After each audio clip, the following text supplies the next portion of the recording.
Welcome back everyone to our first Fantastic Beasts episode for Apocalypse Now. Like we did with Darkness Falls, we focused on particular monsters and did a dive into what makes them tick and what to expect when coming up against them. If you are interested in watching those for Darkness Falls, there is a link in the playlist above, or check the description and the end of the video.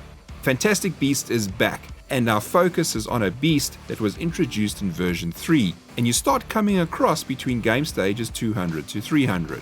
This zombie is usually met with a lot of confusion as people hear him and see him, but often don't put two and two together as to why something is exploding. This, ladies and gentlemen, is the suicide bomber, or at least if you go by his real name, the Exploder.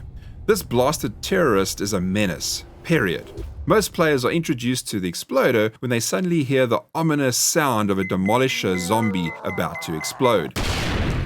The only thing, there is no demolisher. Instead, there is a crazy-eyed Wight looming down on you. My wife tends to call him a firecracker, though whatever name you settle on, there are a few things that you should know.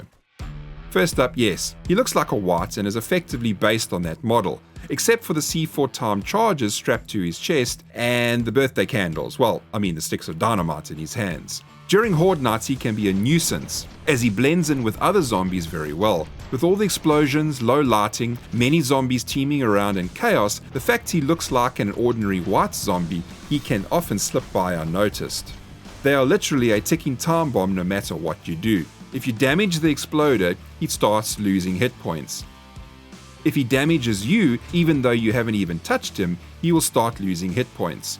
The countdown will stop after a few hundred hit points have been lost. Depending on whether you have the entry-level Exploder or the radiated version, their hit points vary from around 1000 to 5000, give or take a few. The radiated version of the Exploder is radiated and subject to health regeneration, so he can't always make up his mind as whether he wants to be a suicide bomber or to live. No matter what you do, he is going to try and explode once he reaches around 40% or so of health. Once he hits this point of no return, he echoes the Demolisher's timeout sound effect and self-destructs. Do not think that these are just zombie cops in disguise though. The explosion damage is considerably higher than their cop cousins. The damage and radius of an Exploder increases with each upgrade of the three, with the radiated version having up to 5 times the health and about a 50% increase to its explosion radius and damage.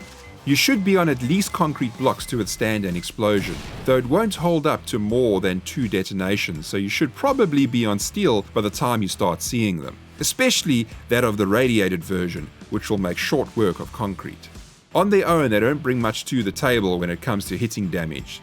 They do apply a truckload of debuffs, almost like the plague. However, their main task in life is to track you down, find you, and explode in your face. You should not have a problem in surviving the explosion with military, steel, and certainly titanium armor. Anything lower than that can depend on how close you are to the ground zero explosion and your max health at the time. The obvious way to prevent any destruction is to terminate him before his timer runs out.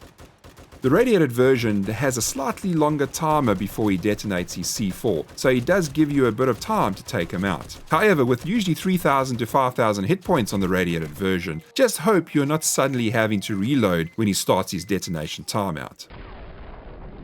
As much as the Exploder can be a nuisance and pretty destructive, I still think Killer Bunny has created a brilliant creature for us to be traumatized with. So, congratulations on that. Thanks for watching everyone, and I will see you in the next one.